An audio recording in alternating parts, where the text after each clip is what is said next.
Miguel Ángel Asturias Rosales nació en la ciudad de Guatemala el 19 de octubre de 1899 y murió en Madrid el 9 de junio de 1974.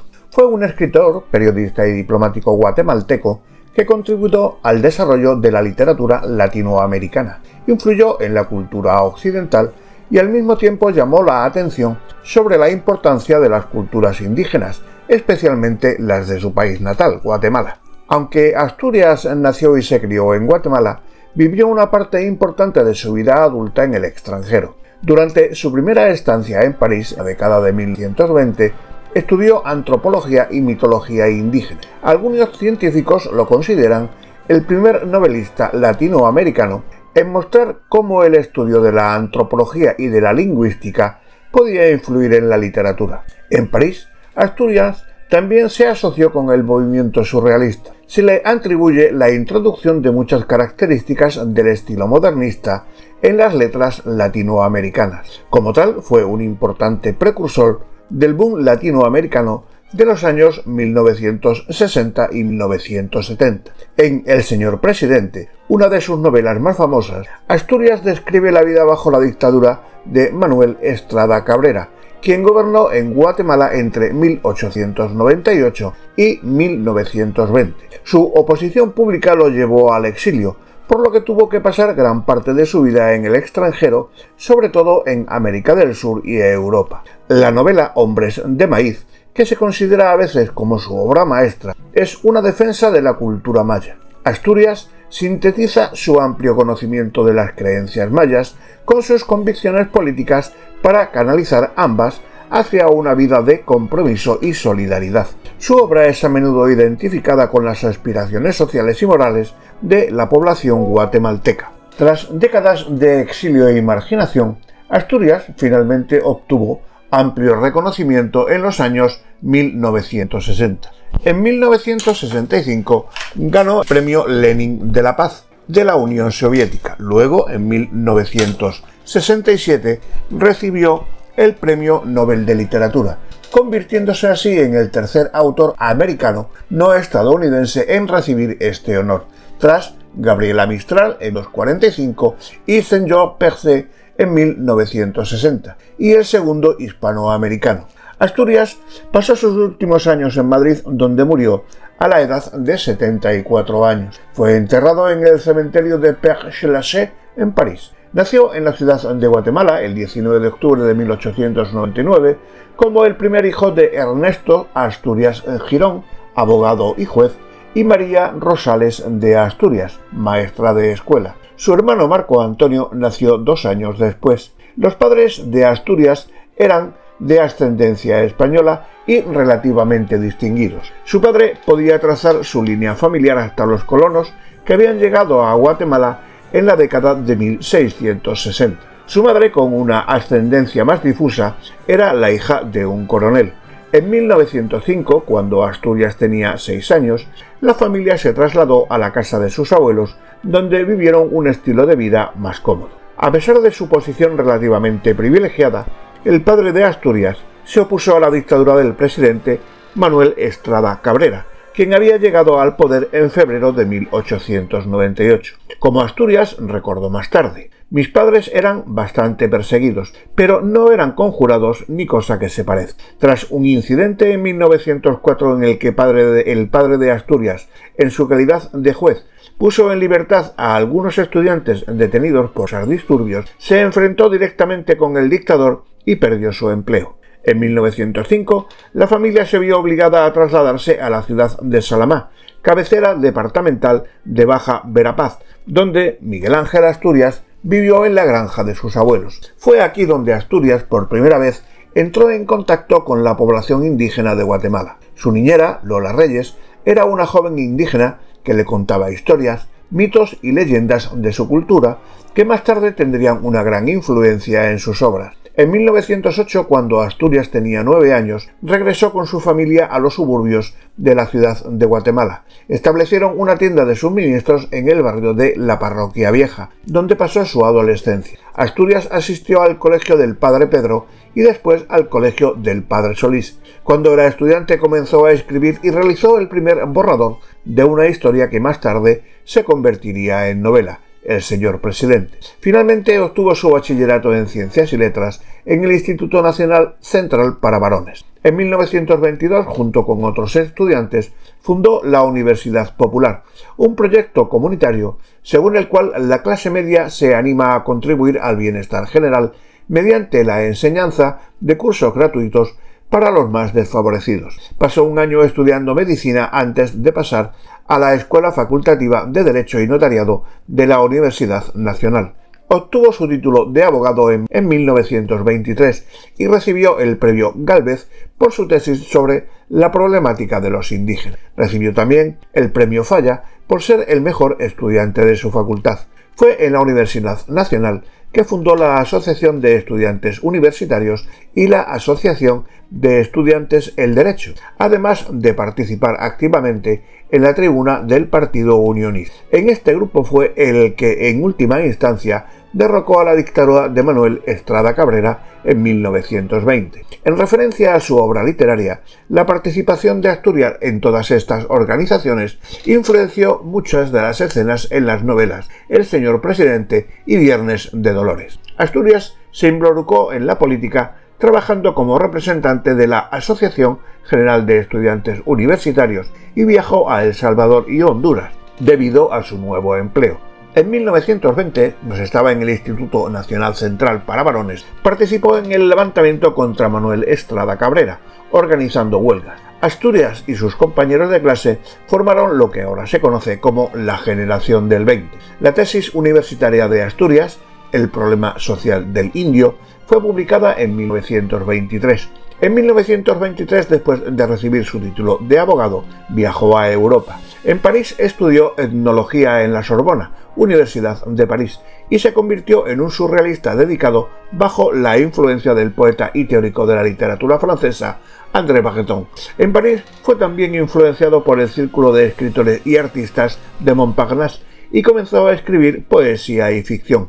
Durante este tiempo desarrolló una profunda preocupación por la cultura maya y en 1925 comenzó la traducción al español de Popol Vuh, el texto sagrado de los mayas, un proyecto al que se dedicó durante 40 años. También fundó la revista Nuevos Tiempos mientras estaba en París. Se quedó en París durante 10 años. En Francia establece una gran amistad con los escritores Arturo Uslar Petri y Alejo Carpentier, en cuyas discusiones surge una nueva sensibilidad de la literatura latinoamericana que luego se denominaría realismo mágico, término acuñado por Uslar Petri, luego de leer en la década de los 20 un artículo de Frank Roth aplicado a la pintura neoexpresionista alemana y que luego Carpentier en el prólogo a El reino de este mundo dominaría lo real maravilloso americano. En 1930 publicó su primer libro, Leyendas de Guatemala. 2 años más tarde, en París,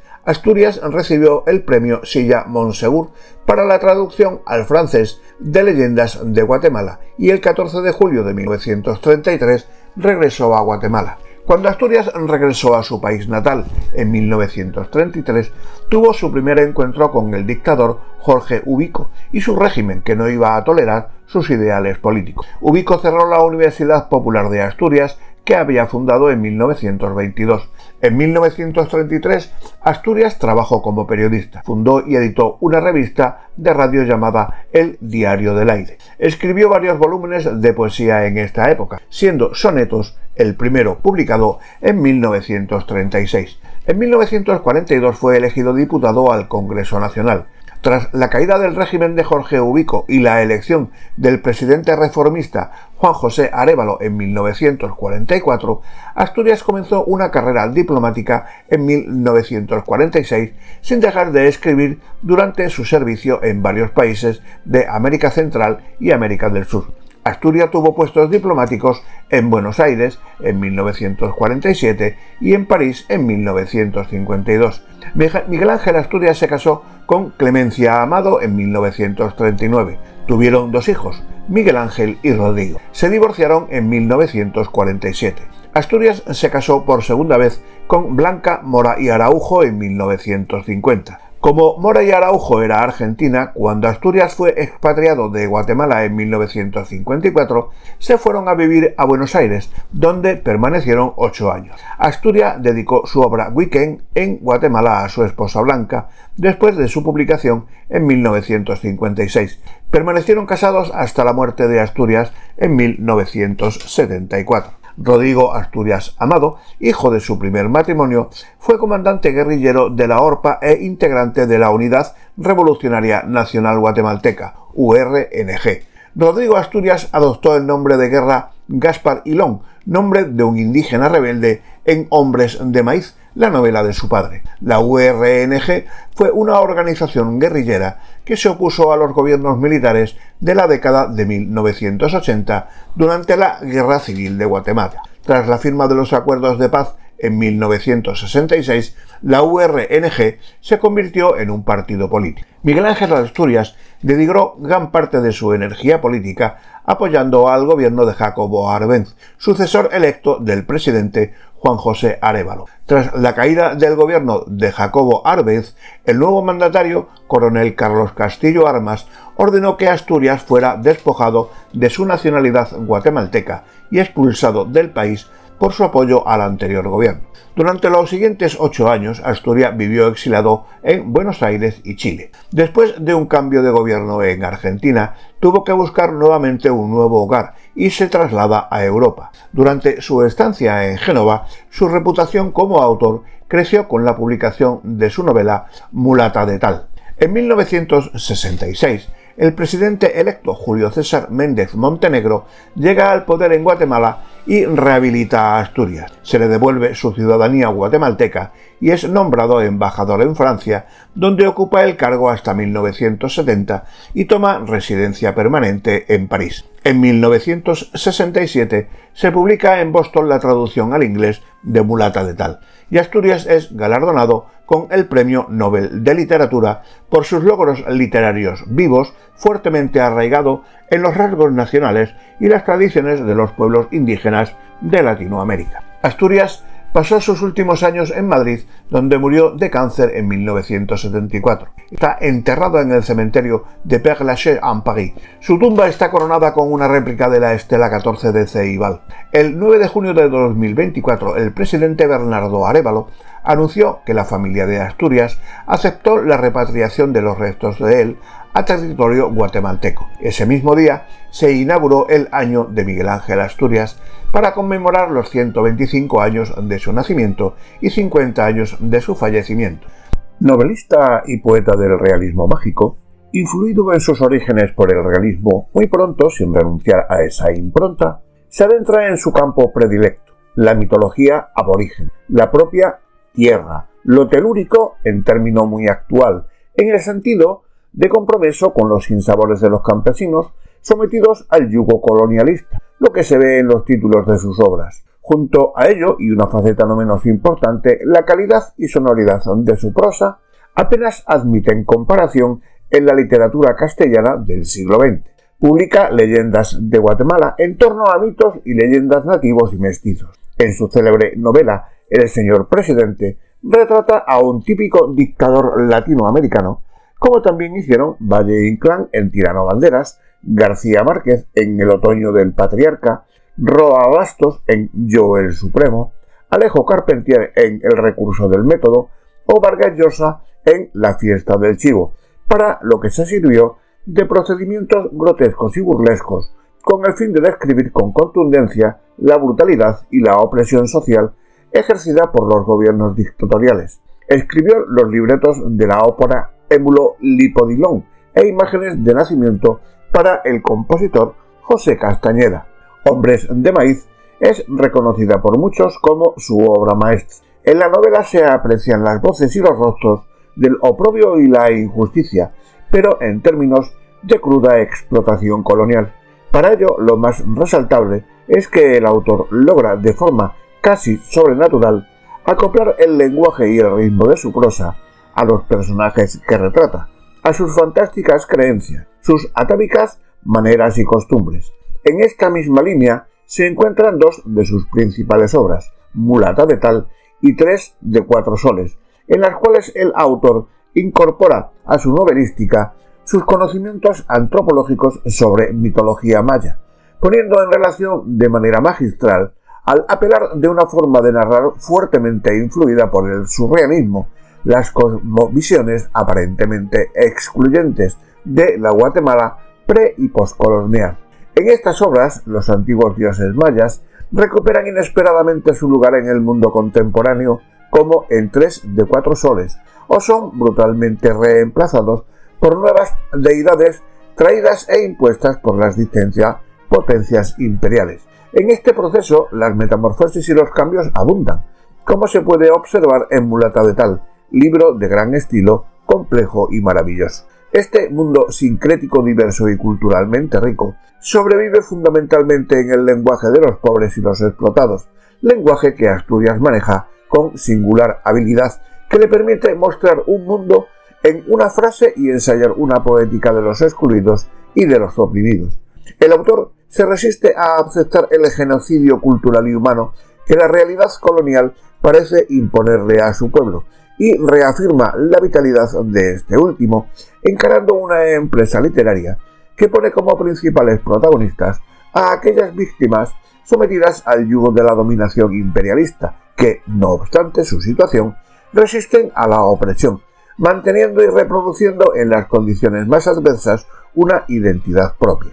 Insistió en parecidos temas en sus siguientes obras, como en la polémica trilogía novelística conocida como la Trilogía de la República de la Banana, que es conformada por Viento Fuerte, El Papa Verde y Los Ojos de los Enterrados. Las obras de teatro de Miguel Ángel Asturias son menos conocidas, si bien abundan en el conformismo y la crítica social, Chantaje y Dique Seco, ambas de 1964.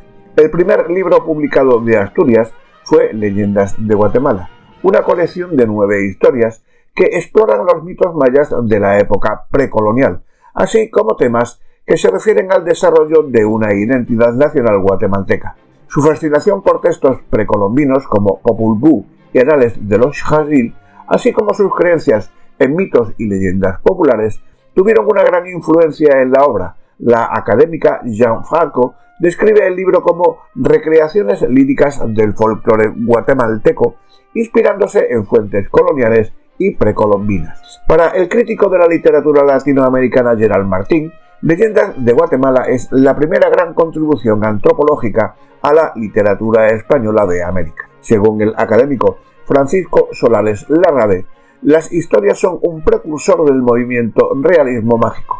Asturias utilizó escritura convencional y prosa lírica para contar una historia acerca de aves y otros animales que conversan con seres humanos arquetípicos. El estilo de escritura de Asturias en Leyendas de Guatemala ha sido descrito por algunos como historia, sueño, poemas. En cada leyenda, Asturias atrae al lector con una furia de belleza y misterio, sin ser capaz de comprender el sentido de espacio y tiempo. Leyendas de Guatemala trajo elogios de la crítica en Francia, así como en Guatemala. El destacado poeta y ensayista francés Paul Valéry escribió sobre el libro: descubrí que se creó un sueño tropical que viví con singular encanto. El señor presidente, una de las novelas más aclamadas de Asturias, se completó en 1933, pero permaneció inédita hasta 1946, cuando salió en México como publicación privada. Como uno de sus primeros trabajos, el señor presidente mostró el talento de Asturias y su influencia como novelista. Zimmerman y Rojas describen su obra como una denuncia apasionada contra el dictador guatemalteco Manuel Estrada Cabrera. La novela fue escrita durante el exilio de Asturias en París. Durante la realización de la novela, Asturias se asociaba con los miembros del movimiento surrealista, así como otros futuros escritores de América Latina, tales como Arturo Uslar Pietri y el cubano Alejo Carpentier.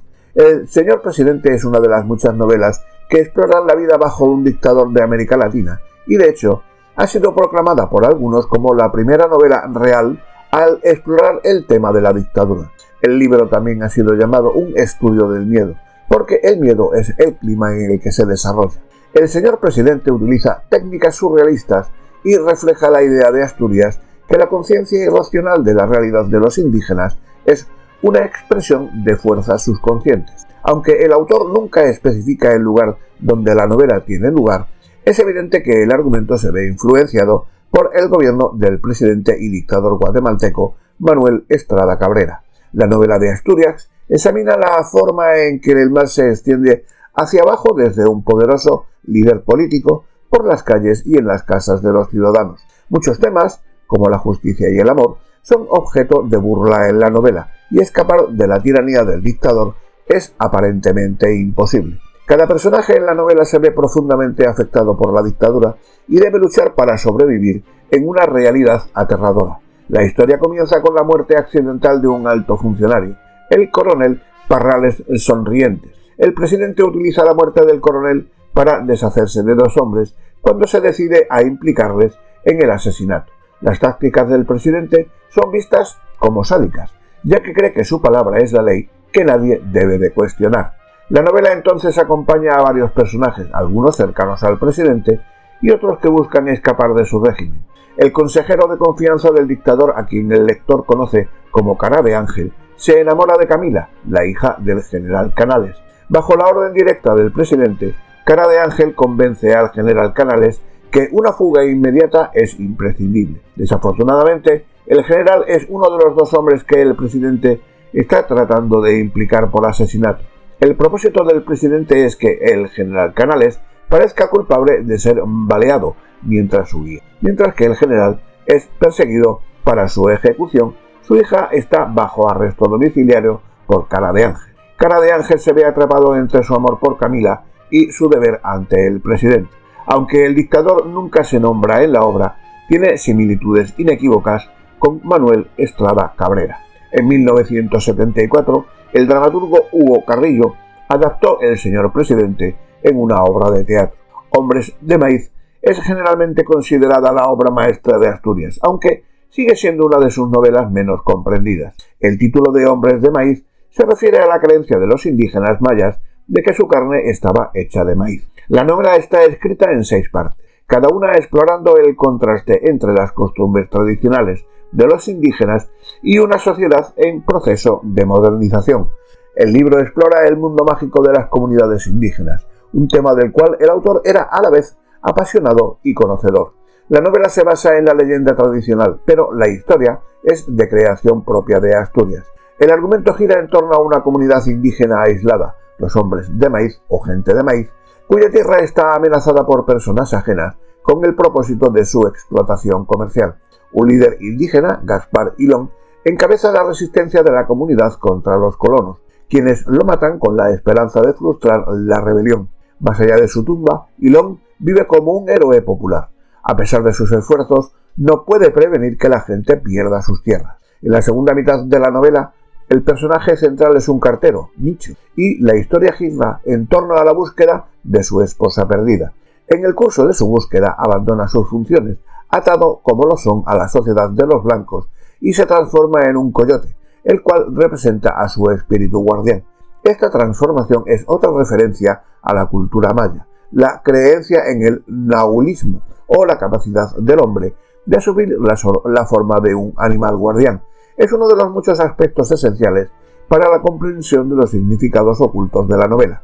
A través de la alegoría, Asturias muestra cómo el imperialismo europeo domina y transforma las tradiciones indígenas en las Américas. Al final de la novela, como lo señala Gianfranco, se ha perdido el mundo mágico de la leyenda indígena, pero concluye con una nota utópica cómo las personas se convierten en hormigas para transportar el maíz que han cosechado. Escrito en forma de mito, la novela es experimental, ambiciosa y difícil de comprender.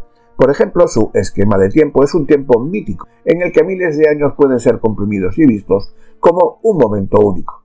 Además, el lenguaje del libro es estructurado de manera análoga a los idiomas indígenas. Debido a su enfoque inusual, pasó algún tiempo antes de que la novela fuera aceptada por críticos y el público. Asturias escribió una trilogía épica sobre la explotación de los indígenas en las explotaciones bananeras, compuesta por las novelas Viento Fuerte, El Papa Verde y Los Ojos de los Enterrados. Es un relato ficticio de los resultados del control extranjero sobre la industria bananera de América Central.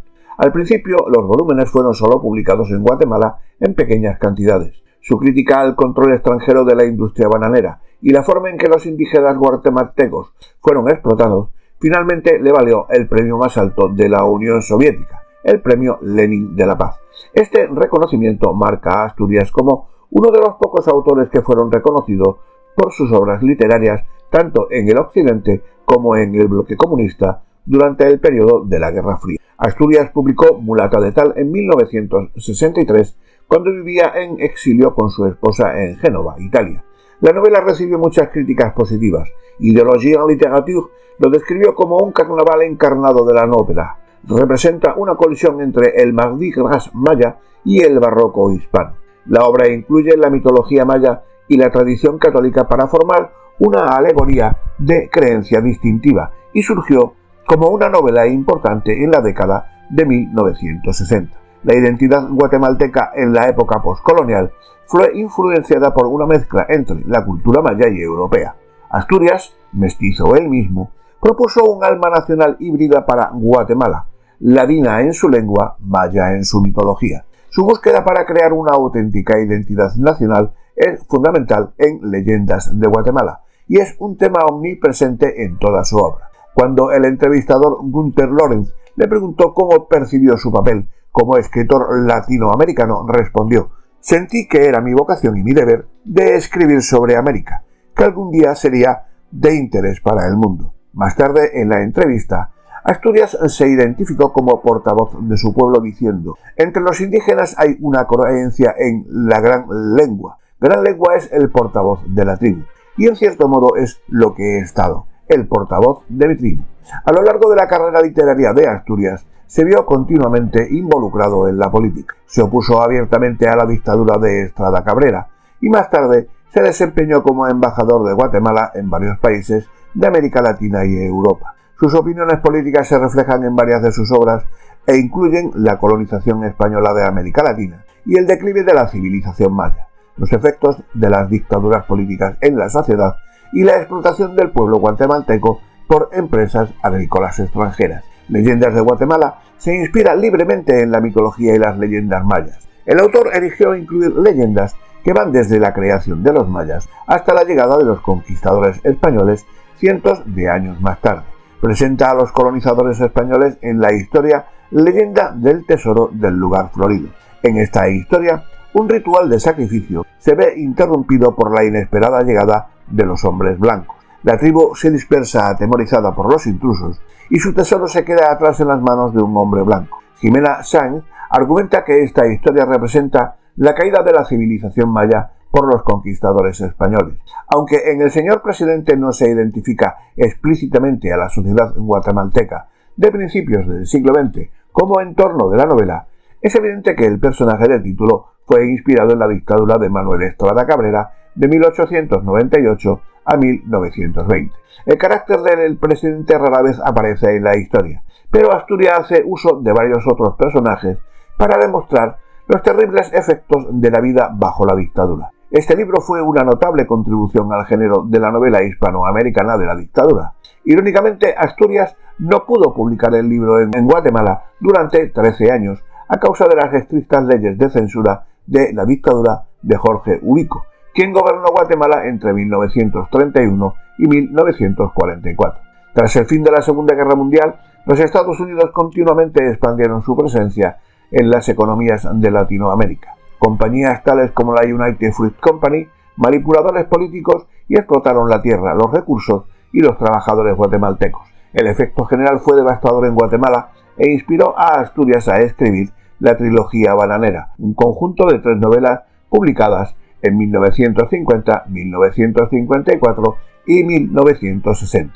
Las 3 novelas revuelven en torno a la explotación de los trabajadores agrícolas indígenas y la presencia monopolística de la United Fruit Company en Guatemala. Asturias, preocupado por la marginación y pobreza de la población maya en Guatemala, creía que el desarrollo socioeconómico en Guatemala era dependiente de una mejor integración de las comunidades indígenas, una distribución más equitativa de la riqueza en el país y la reducción de las tasas de analfabetismo, entre otros temas prevalentes. La inclusión de algunos de los problemas políticos y socioeconómicos de Guatemala en sus novelas atrajo la atención internacional a los mismos. Para Asturias, Guatemala y América son un país y un continente marcado por la naturaleza. Nahum Meje destaca que su trabajo encarna la totalidad fascinante de la naturaleza y que no utiliza la naturaleza únicamente como telón de fondo para el drama. Observa que en sus libros los personajes que más están en armonía con la naturaleza son los protagonistas, mientras que los que perturban el equilibrio de la naturaleza son los antagonistas. El tema de la personificación erótica de la naturaleza es prevalente en sus novelas, como lo es también en Leyendas de Guatemala, cuando escribe «El trópico es el sexo de la tierra». La sociedad guatemalteca, que existe hoy en día, se fundó sobre una base formada por la cultura maya. Antes de la llegada de los conquistadores españoles, los mayas representaban a una civilización muy avanzada política, económica y socialmente.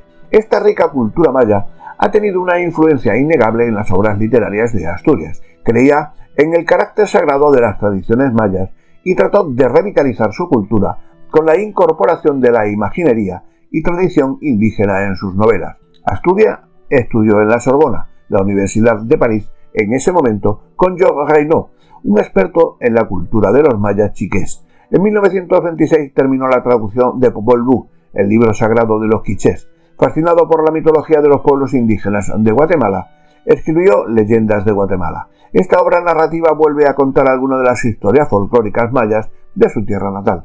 Ciertos aspectos de la cultura de los indígenas eran de singular interés para Asturias. El maíz es una parte integral de la cultura maya. No solo es un alimento básico, además juega un papel importante en la historia de la creación maya descrito en el Popol Vuh.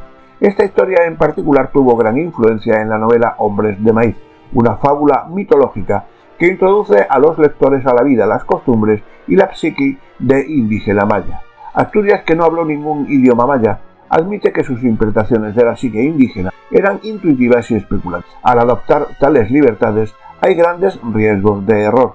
No obstante, Lourdes Royano Gutiérrez afirma que su trabajo mantiene su validez porque en esta situación literaria la intuición sirvió como una mejor herramienta que el análisis científico. Gianfranco clasifica a Asturias como un autor indigenista, junto con Rosario Castellanos y José María Arguedas. Franco sostiene que estos tres escritores se vieron llevados a romper con el realismo precisamente debido a las limitaciones del género a la hora de representar al indio. En Hombres de Maíz, por ejemplo, Asturias utiliza un estilo lírico y experimental que, según Franco, es una forma más auténtica de representación de la mente de los indígenas que la prosa tradicional. Cuando se le preguntó acerca de su método de interpretación de la psique maya, Asturias fue citado diciendo: «Oí mucho, supuse un poco más e inventé el resto». Pese a sus inventos, su capacidad de incorporar su conocimiento en la etnología maya en sus novelas hace su obra auténtica y convincente.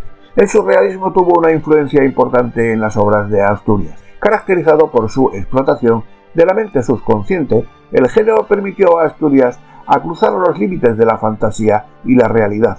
Aunque las obras de Asturias fueron generalmente consideradas como precursores del realismo mágico, el autor vio muchas similitudes entre ambos géneros.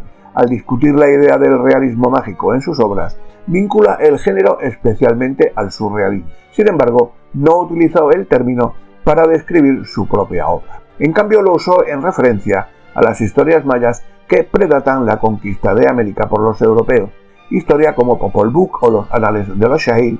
En una entrevista con su amigo y biógrafo Gunter Loren, Asturias discute cómo estas historias encajan su punto de vista del realismo mágico y cómo se relacionan con el surrealismo, diciendo: entre el real y el mágico hay una tercera clase de realidad.